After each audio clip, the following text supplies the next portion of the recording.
How does it sound? Is it sounding okay? Check 1, 2.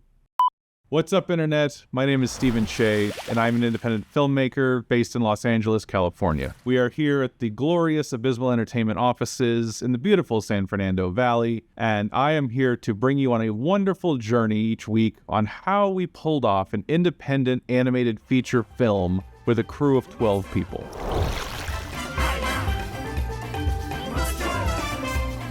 So a little bit about my backstory. My name's Steven Shea. I grew up in the Florida Keys. I've been in production for over 25 years. I've directed multiple feature films, short films, music videos, commercials, industrials, photography shoots, and now animation, because why not? So what the hell is ISLA MONSTRO? ISLA MONSTRO is an adult animated sci-fi comedy feature film. ISLA MONSTRO follows our character of Duke, who's a middle-aged loser who's screwed up pretty much every harebrained scheme he's ever come up with. After drunkenly falling off of a cruise ship, he wakes up on an abandoned island that he soon discovers is overrun with mutants and monsters from a failed 1980s DARPA super soldier experiment. He gets the crazy idea to turn the island into a 4-star luxury resort utilizing the mutants as its staff, which ends up going viral on TikTok and alerting the US government, which soon has a horrifying HR nightmare on their hand. So how does one make an indie animated feature? Step 1, have a global pandemic. So let me put the situation into context. The pandemic hits, and LA goes into complete and utter lockdown.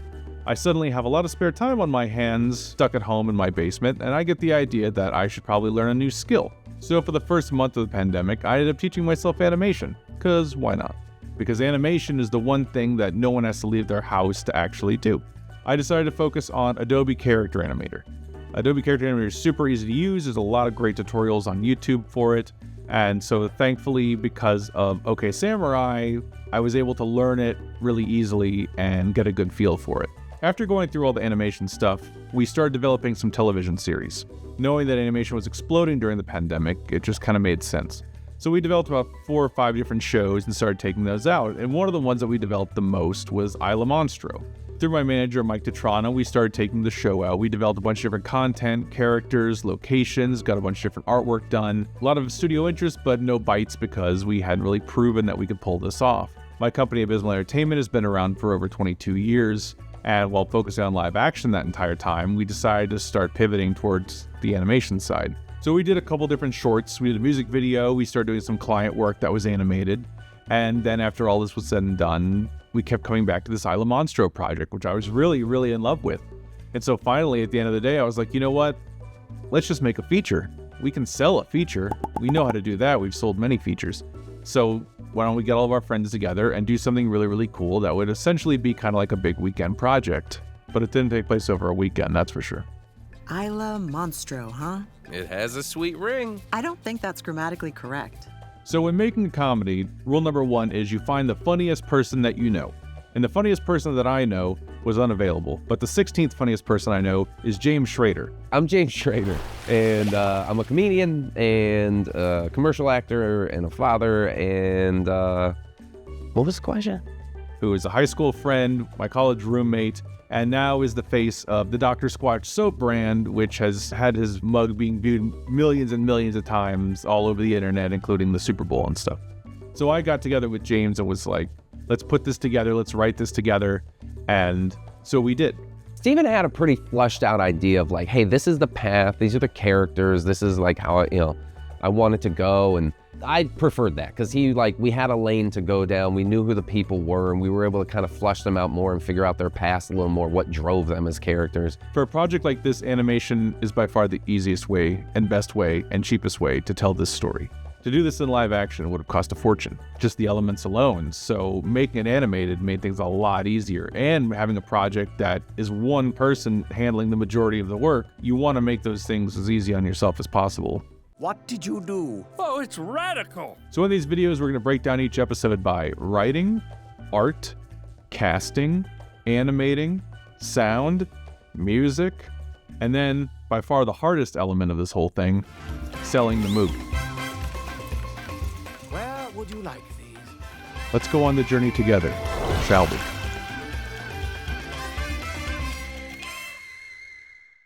Who writes this crap? In this week's segment, we're going to talk about writing. Step number 1, be a really good writer. If you're not a really good writer, quit right now. So I decided to try to build a concept that is something that I would really want to see in a movie. Things I love: island, Caribbean life, mutants and monsters, horror, sci-fi, comedy.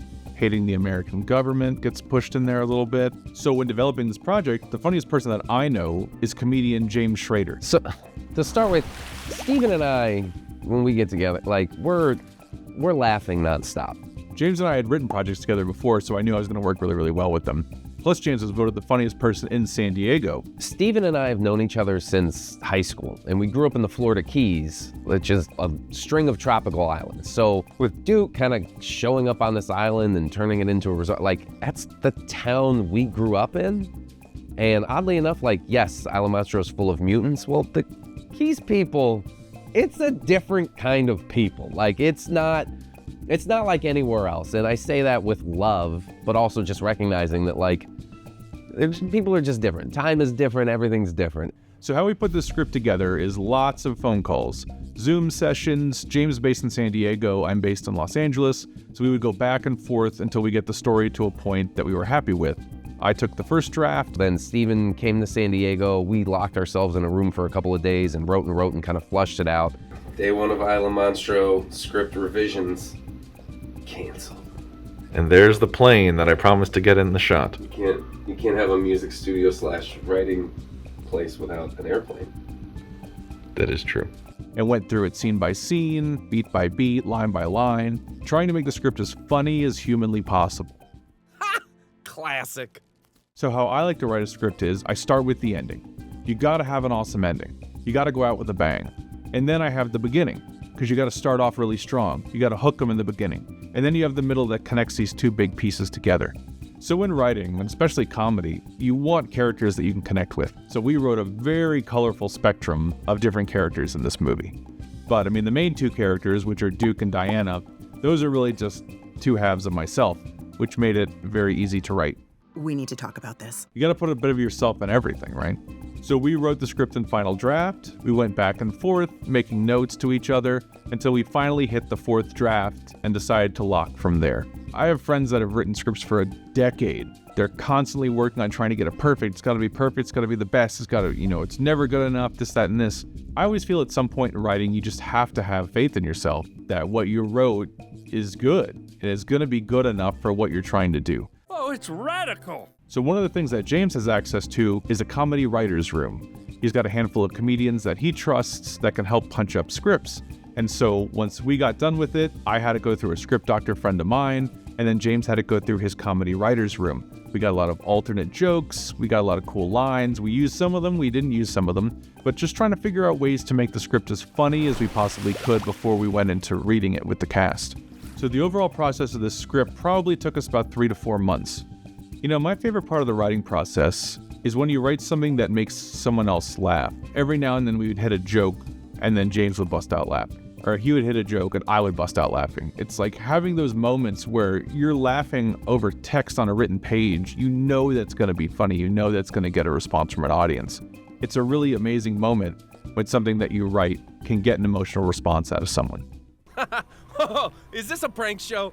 My least favorite part of writing is finding the time. It's like focusing, locking yourself down, getting it all out on paper. I'm not the kind of writer that can sit and knock a script out in 2 days. It takes me 2 to 3 months to get a full feature script written. I have a family. I have a wonderful family. I have a wife and a son who I adore, and I want to spend as much time with them as I possibly can. And so finding these moments to be able to sit down and really focus on getting that writing done, that's a big challenge for me. If you have any family members who are still speaking to you, you might want to call them.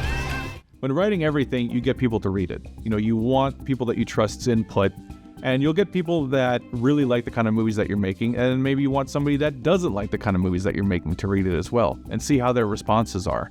I'm not a huge firm believer in testing a lot, because I feel like everyone's gonna have a different opinion, and everyone's gonna like something specific, and dislike something specific. And if you're dealing with somebody who's not interested in what you're doing at all, well, that's not gonna help you out. That's gonna hurt you. After the script's written, we register with the Writers Guild, we send in for copyright, just to make sure that you're legally covered in case anybody steals your really fantastical, awesome idea. And that's Steven Shea on writing. It's really hard to make an animated movie without art. So we knew that that was important. Art is like oxygen. Art lifts us up where we belong. All you need is art. Okay. So we knew going into this we needed to decide on an art style. There's, of course, an exponential amount of different styles of artwork. But to me, the biggest inspiration for this project was Aqua Teen Hunger Force, which is a series on Adult Swim. I knew that we were going to have that certain type of animation, that kind of look of animation. And to me personally, looking at shows like Futurama, South Park works fantastic with the crudest possible animation, but yet is incredibly successful. So we knew that we could be able to design ours in a way that kind of blended all these different styles, knowing that those styles also worked. Hey there, hi, welcome, hi, how are you? Ooh, love that hat, sir. Great shirt, lady. Are those calves real? When I was teaching myself animation, I decided to do a short film that I hand drew every single frame. It was called Shark Baby. It took me about 3.5 months to get about 2 minutes of animation after drawing every single frame and animating it. I learned a lot from that, but I also learned that this is going to be impossible to make an entire movie in this kind of fashion. Luckily, I know an incredible artist named Logan Vanderwolf. He had done a bunch of art for me for different projects in the past. I knew he was perfect for the style that we wanted for this project. So when we started doing concept art, when we originally were shopping this as a TV show, Logan came on to design the characters, to draw the landscapes, and put all of that initial artwork together, which just came out absolutely spectacular. So to pull off this really epic script that we wrote, we needed to design 100 individual puppets and 80 locations for this thing. So we ended up bringing on some other artists to help out. Ellie Karapides is a great friend of ours who has a fantastic style and came on board to help out with some additional artwork. Zia Izzy is a wonderful artist who also has a great style that came on to help us develop some other characters and some background elements. Chickens is an artist that I've actually worked with for years doing the comic book side of things. He's always been super fast and does a great job, and so bringing him on to help out with elements as well made the whole process of getting all of the artwork put together a lot faster and easier. Listen, now it's time to work. So I'm not an artist. However, I knew that I would never be able to afford to get that many assets built and created. So what I did is I started teaching myself how to trace. I would design an image in Photoshop, and then I would trace it over using the same line width and sizing that we would use for the other art pieces. And that helped create additional pieces like locations, props, stuff that I didn't really feel was 100% necessary for the bigger artists to have to deal with. Time, however, ended up taking a lot more time. We had one location that was a video store in the movie, and that video store alone took me 2.5 weeks to design just that set. Oh wow, a video store. I've heard tales of these from my peepaw. The characters themselves are hand-drawn 2D characters that we'll eventually rig and put into Adobe Character Animator. But almost everything in this movie is hand-drawn by paid artists. So some of our characters have some really interesting, cool designs. And to get my inspirations across to the artist, I would either horribly sketch something or send over a bunch of concepts for them to look at to get the ideas on how to make these characters. On ISLA MONSTRO, I ended up doing all of the coloring myself. Not because I wanted to, though I do love coloring, but to save money. I researched different Caribbean themes, color schemes, looked at some of the cool swatches that you can find on interior design sites to give our colors that kind of Caribbean vibe that we wanted. For all the artwork and the coloring and everything, I used Adobe Photoshop. Did pretty much everything through Photoshop, which is nice because it would go right into Character Animator, which would go right into Premiere. So utilizing Adobe to connect all those projects made it a lot easier. I've been using Adobe since 1999. Like, I'm old school. I never learned anything but Adobe, so I'm very glad that Adobe now is doing really, really well. With all 4 of our artists, we either had worked with them before or we got them through friends and word of mouth. I didn't cast anybody, I didn't hire anyone specifically based on their portfolios. It was all artists that we had already worked with before and knew. Chickens we met on DeviantArt, back when I was hiring a comic artist probably a decade ago. And so DeviantArt is a great place to look at different artists to hire if you find a style that you like. It's all part of the show, folks. Tip your waiters. The great thing about animation is that you can change things. So we had scenes that we added brand new art to after we even screened the movie for the first time because we came up with better ideas. We're like, oh, it'd be neat if we cut to this, or what if we had this pop up? And so we were able to go back through and layer in new pieces of art that we would have the artist drop in. There's even a scene where we had the whole crew cameo, where we had the artist draw each of the crew members to pop up in the movie.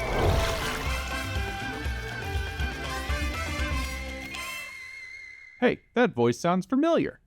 Originally, our plan was to make this movie with a bunch of friends on the weekends, voicing characters. But then what ended up happening is my manager, Mike DeTrana, is actually good friends with Will Friedle. And he was talking to Will about us making this movie, and then Will Friedle was like, hey, that sounds really cool. Like, I'd be involved with that. And then all of a sudden, it kind of started snowballing because it was then like, well, who else do you want? Who else do we know? Who else can we get? So when it comes to casting, there's kind of two different ways I look at it. One is getting the right actor for the right role and the right performance. And the other is bringing on an actor that can help benefit the movie. Maybe they have a larger fan base, or they have a bigger name in the industry, or they have access to distributors. And with this movie, we did all of the above. When making any movie with name talent, you're probably going to have to go union no matter what. So luckily with this one, we ended up going SAG New Media. SAG New Media is a classification of a project that will not go to theaters and is intended for streaming. When we started casting the name actors, Mike DeTrana was incredibly helpful with that. He handled a lot of those negotiations. So what we would do is we would get a list of talent that we wanted.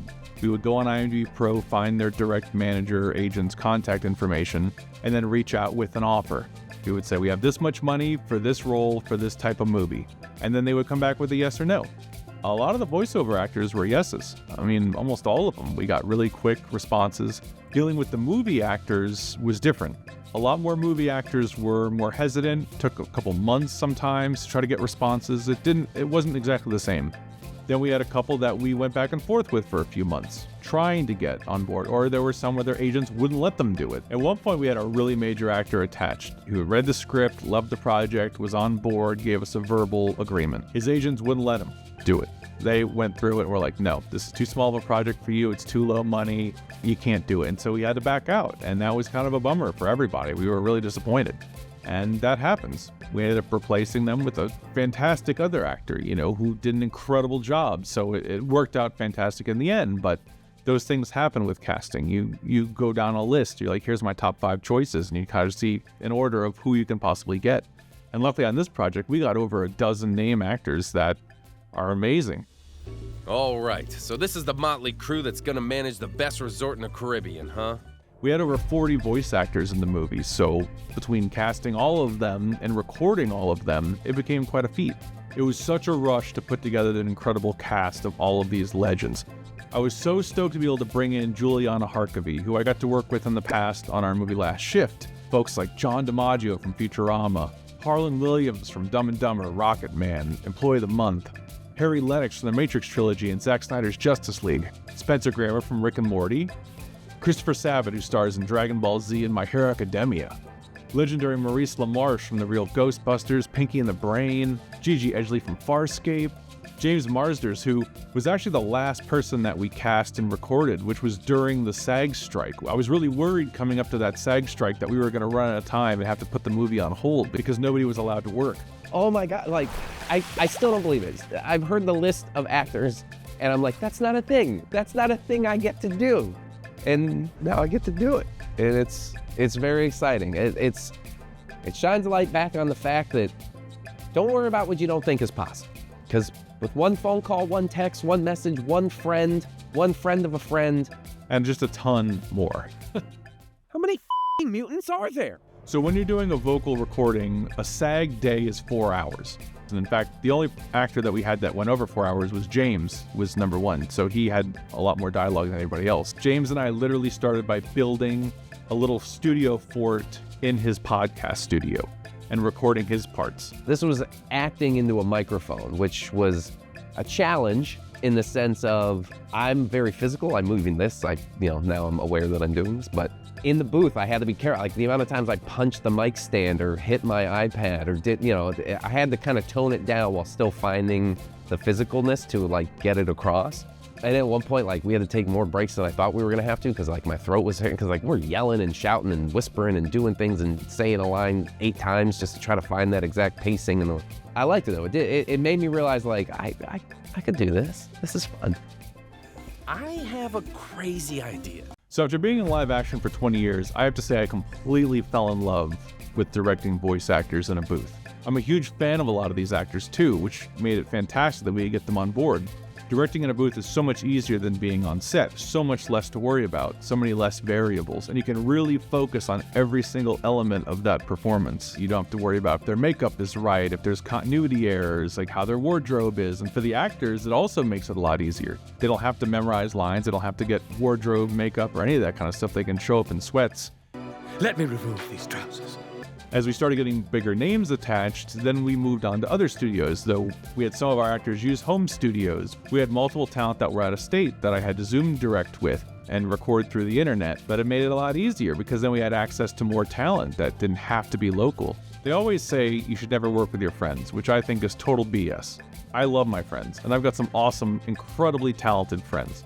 And luckily for this project, being our own independent project and having complete creative control, I can cast whoever I want. So I brought back a bunch of Abyssmal staples that we've used many times in the past, like Dana Snyder from Aqua Teen Hunger Force, Jayla Rose from the Insidious movies and Righteous Gemstones, as well as A.R. Bjorklund, Tara Price.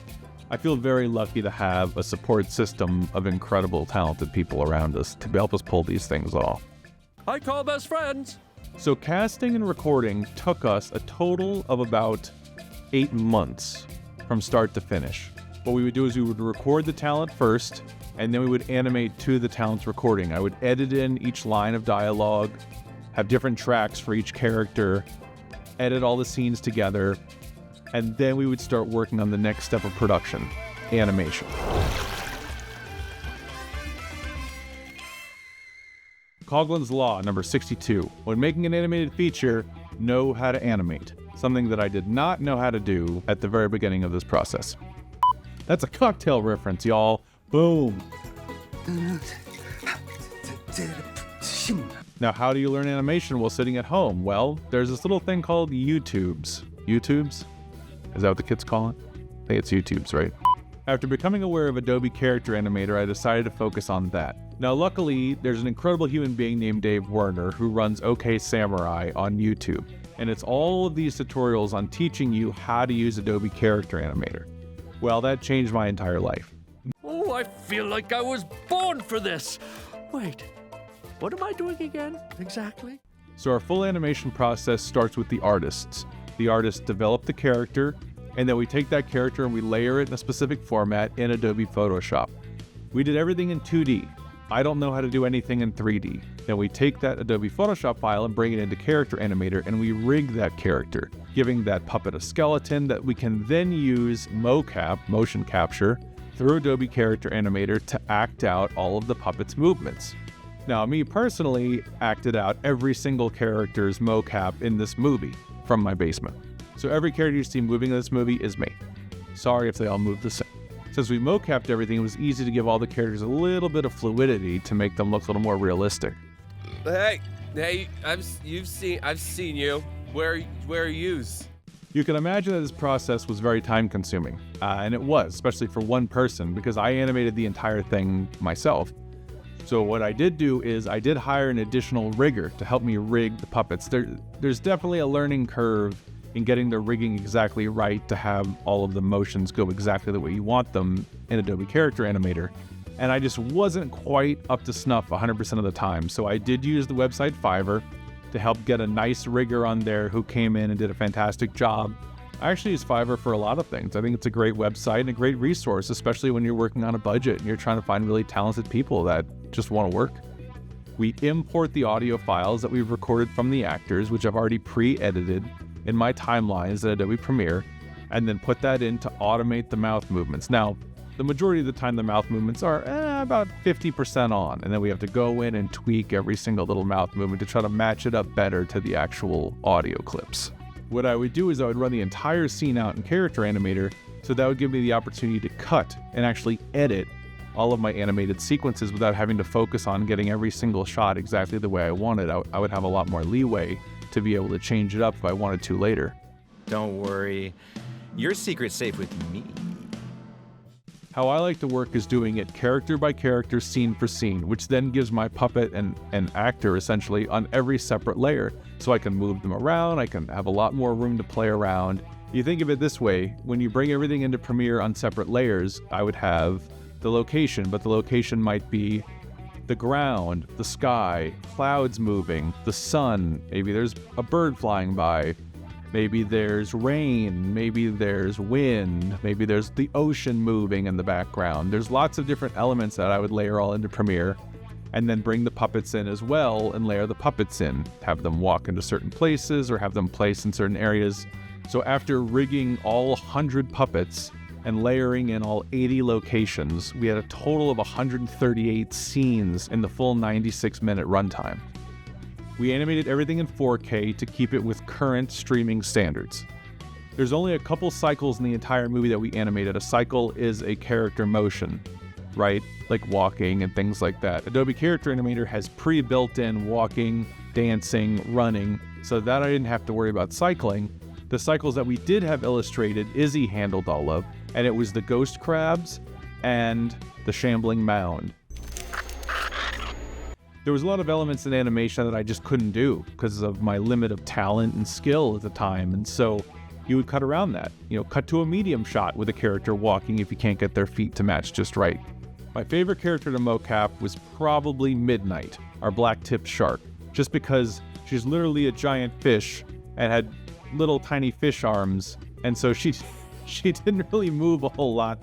And every time we'd show her walking, we would have to cut around it because it didn't make any sense that her flippers would walk. My least favorite character to animate was Moon, our jellyfish girl, because she has all of these strands of jellyfish hair. You'd have to have all the strands moving, and for some reason, it would never move quite the right way. So there was a lot of tweaking that I would have to do with that hair movement.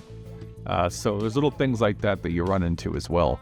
Another character that was a challenge to animate was Flanagan, our horseshoe crab bartender, because he has 6 arms. And so you would have the normal arms, but then you'd have these little tiny baby arms that you'd have to animate to make them look like they're always in motion. Because I really like the idea that the characters were always slightly moving. Sorry, yes, you're right. It is an acid bath, though it does exfoliate. So full disclosure, I feel really bad talking about this because I feel like people that have gone to animation school and have worked for years to develop their craft, do all these things.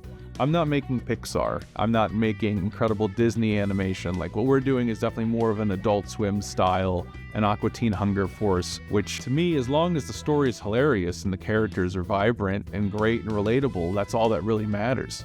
So after drawing, labeling, rigging, mocap, animating, and then layering everything into a timeline, editing it all together into our full 96-minute film, we're ready to move on to the next step, which is sound design.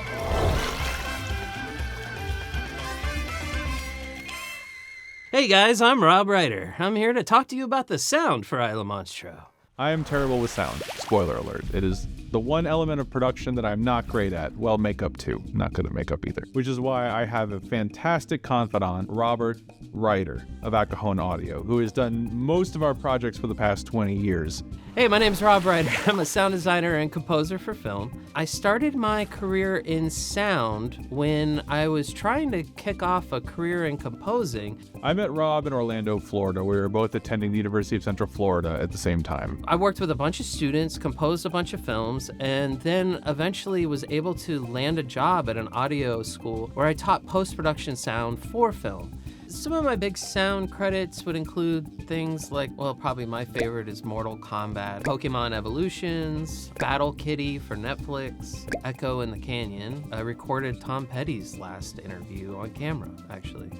I have probably around 300 so credits on IMDb. Seems pretty successful to me.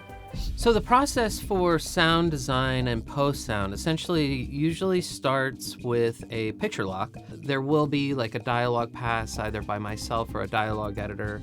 For sound effects, like generally you kind of take a stab at it and then work with notes on the director afterward. And then after that, we kind of either have someone in parallel working on things like ambiences, which is the backgrounds, the sounds, and the environments, you know. And sometimes that's a discussion. Like in ISLA MONSTRO, we discussed that this is an island where there aren't a lot of animal life. Maybe the experiments killed off a lot of the animals or whatnot, or maybe they just were all mutated into mutants, so who knows. But essentially, like, we had decided as a sound design kind of aspect to the tapestry of the film that we weren't going to have lots of crickets, we weren't going to have birds cawing in the background. And so, you know, those are kind of the direction that we take in creating that tapestry. Also during this time, I'll actually have the Foley artists, you know, walk the footsteps of the films. Foley is performed sound effects to picture, and so that's a very big part of what we do. Sam, has big bare feet and he's walking on grass, so we need to hear that. And so, we'll literally stick up a microphone and walk on grass.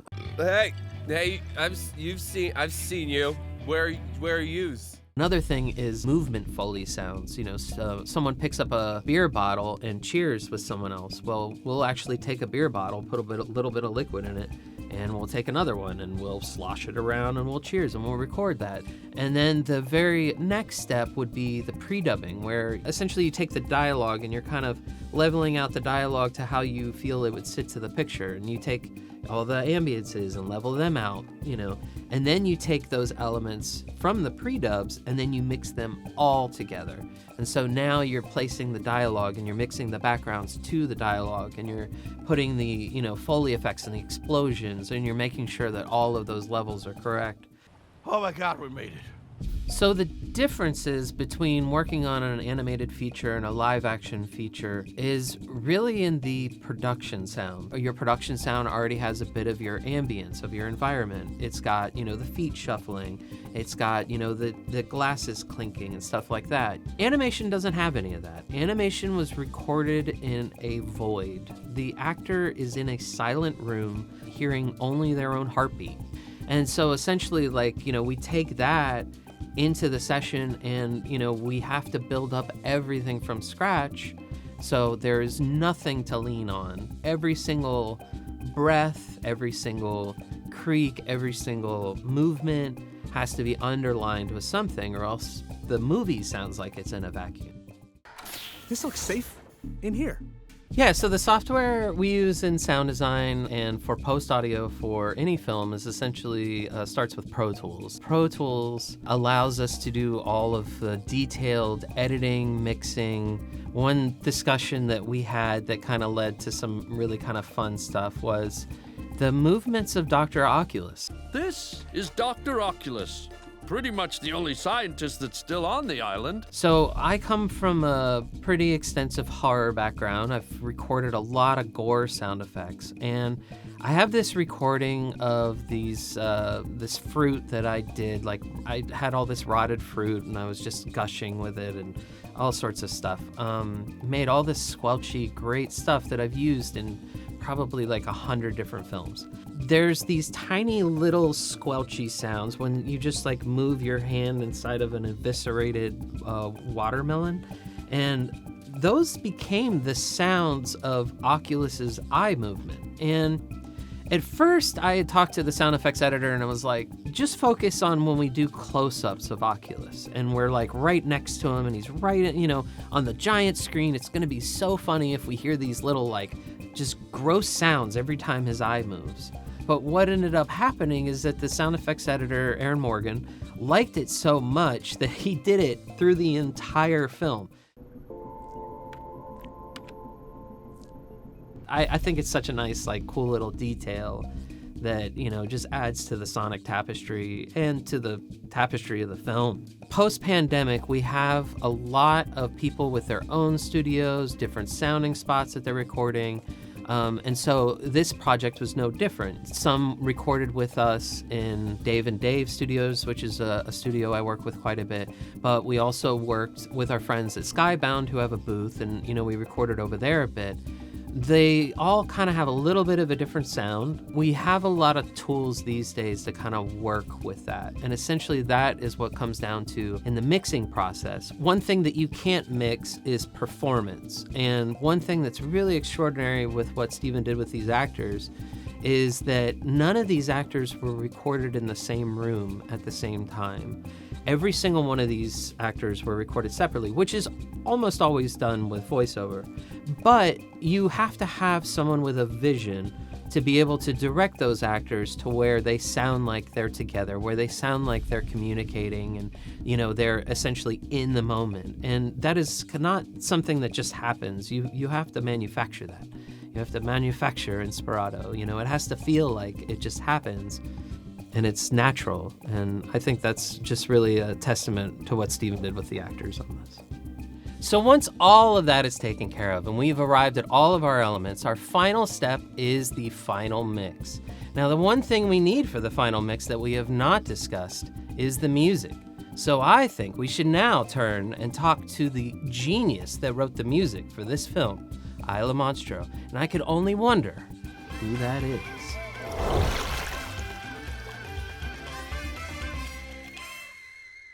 Let's turn it over to Rob Ryder.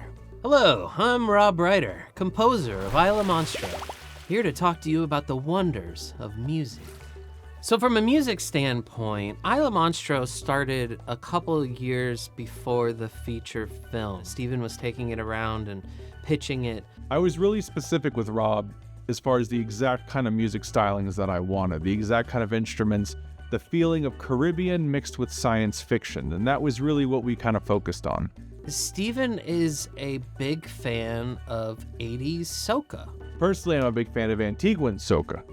Steven sent me a playlist with a bunch of stuff like Burning Spear, the Weekend at Bernie's 2 soundtrack. Really fun 80s stuff with like bombastic, loud keyboard sounds over top. And I have a lot of experience in bands and playing. I mean, I was in like flamenco band, I was in a punk rock band, I was in a Casio core band. And so there was a lot of talk of bringing more real instrumentation into it, which is great because I love playing real instruments. And so that kind of brought out, you know, the Stratocaster and, you know, the bongos and getting more of that like older 80s sound, you know, using synthesizers from that time like the Korg M1. And there was a lot of talk about how are we going to get this soca sound into the dramatic music and still keep it ISLA MONSTRO.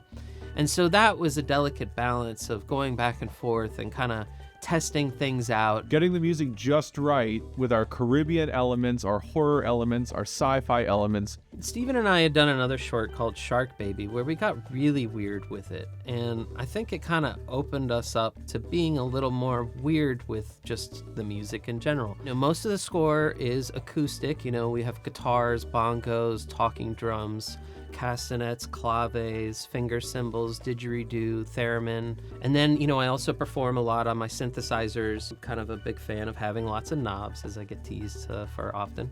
I have, I don't know, probably like 15 different drums. They've all appeared on this. All of this has to be played and performed by somebody, and some movies I get to have a band, but this one, I just kind of did everything myself. Whoa, somebody can actually do that? Maybe.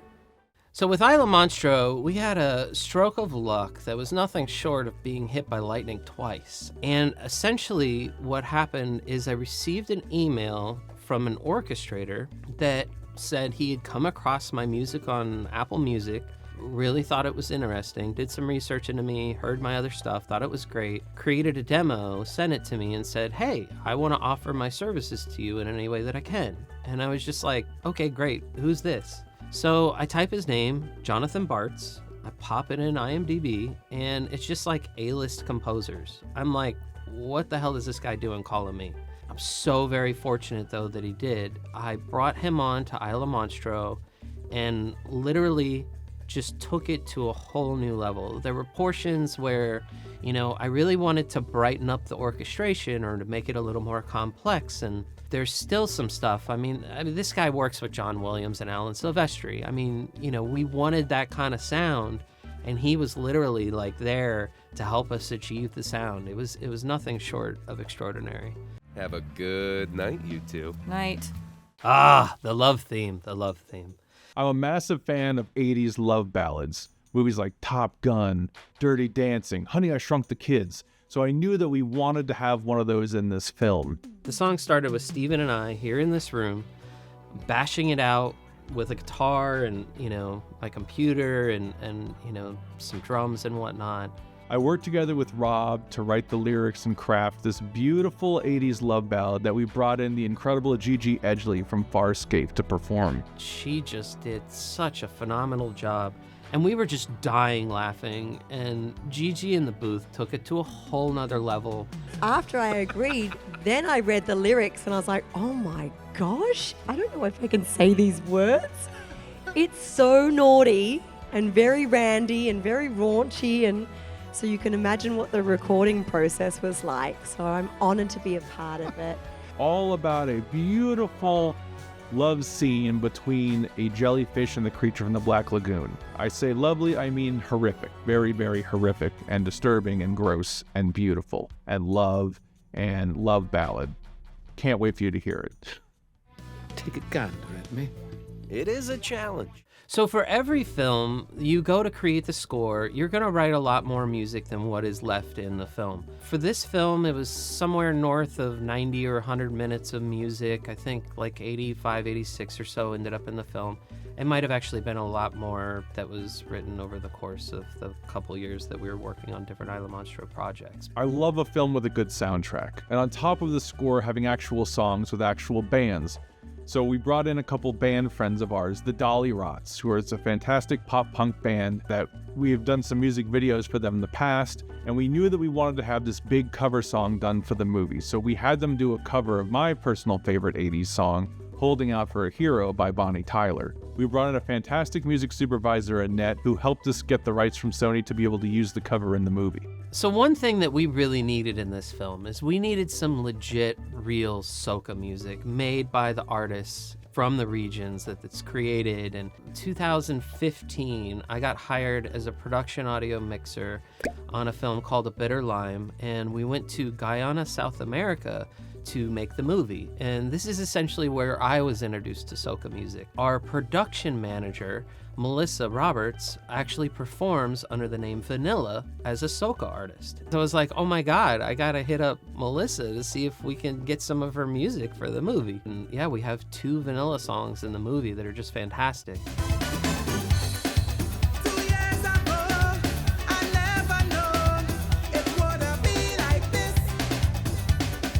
So our plans with the ISLA MONSTRO soundtrack have already started to coalesce. I've mixed it, I've put it together, pretty much done a master. Steven, before even finishing the film, hired the amazing artist Chad Keith, who works with like Metallica and like amazing, like he does covers for horror film re-releases. He hired him to do an inspired take on the Bohemian Rhapsody album cover with our ISLA MONSTRO characters, and it just looks phenomenal. But he literally commissioned this before we were a couple months out from finishing the film, and he's like working on the soundtrack. It's too funny. Yeah, so we're really excited about having the vinyl release because of Chad's artwork. So the final step in all of this madness is essentially we got to take that music, we got to take that sound, and we got to peanut butter and jelly them together. All right, so that is our final mix. Now we take that final mix, which is the mix that you hear in cinemas, that's the one you're going to be hearing on your television sets, and we export it and I send it over to my trusty friend who edited the movie. You may have heard of him, Steven Shea. Thanks, Rob. And essentially we put that together and now we've got ourselves a movie.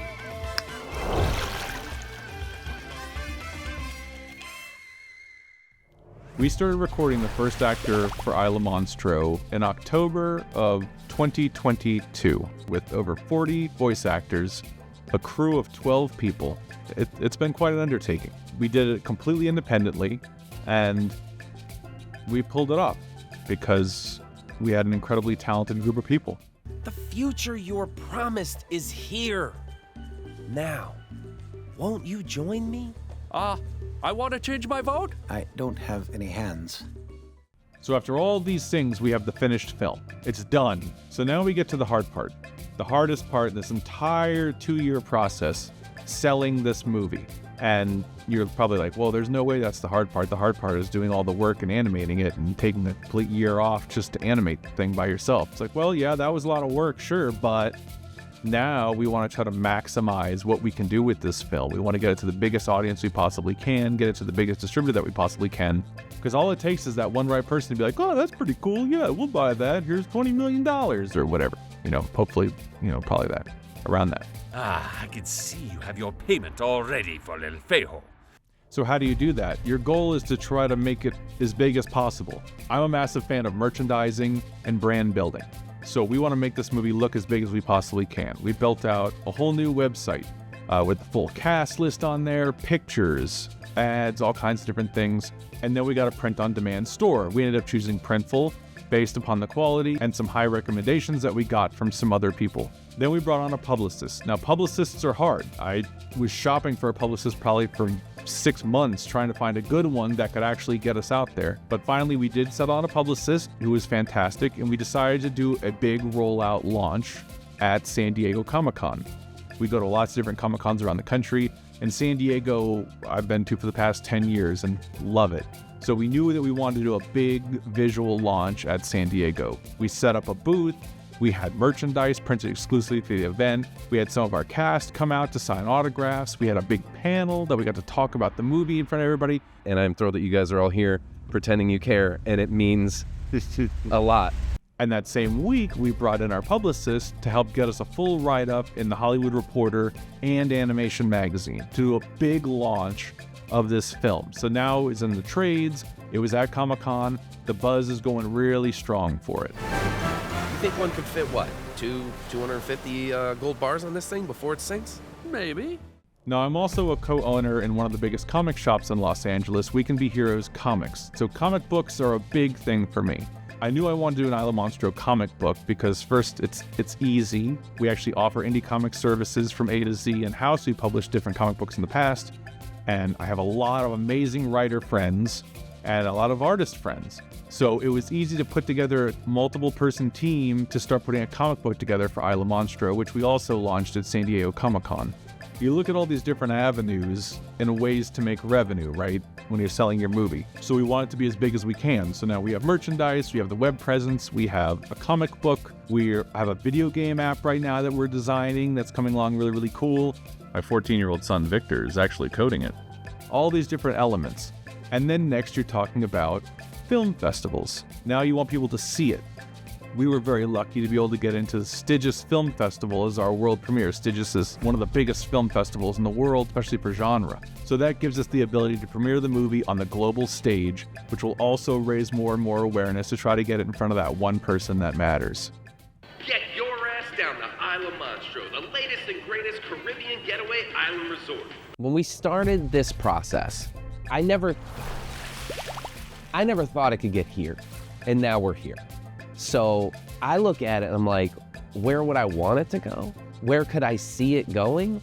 I want people to see it and laugh and share it with a friend and be like, even people I know, people I don't know, people who see me in the commercials be like, did you see that the Squatch guy did a thing with a what? So swing by Isla Monstro. 2-for-1 tacos on Friday. I think it's Tuesdays, Taco Tuesdays. And finally, we'll take the film out to every studio and distributor that we can, starting at the top and working our way down the list. We'll focus on a domestic release first and then global. Wish us luck. So yeah, just do all those steps and then it's easy, and you're done. Perfect. You got a movie. You're welcome. Well, I hope that's been informative. That's what we did to pull off this indie adult animated sci-fi comedy feature, Isla Monstro. If you haven't seen it yet, stay tuned. If you have seen it, write a good review, not a negative review, because that doesn't help anybody, especially us. But, we appreciate your support. It was so good. Anywho, I'm Steven Shea, director, animator, guy in the chair, and thank you for watching these videos, and I hope to see you down the line at an Isla Monstro screening or a Comic-Con, or come swing by our Abyssmal offices in Chatsworth, California, in the beautiful San Fernando Valley. Peace out.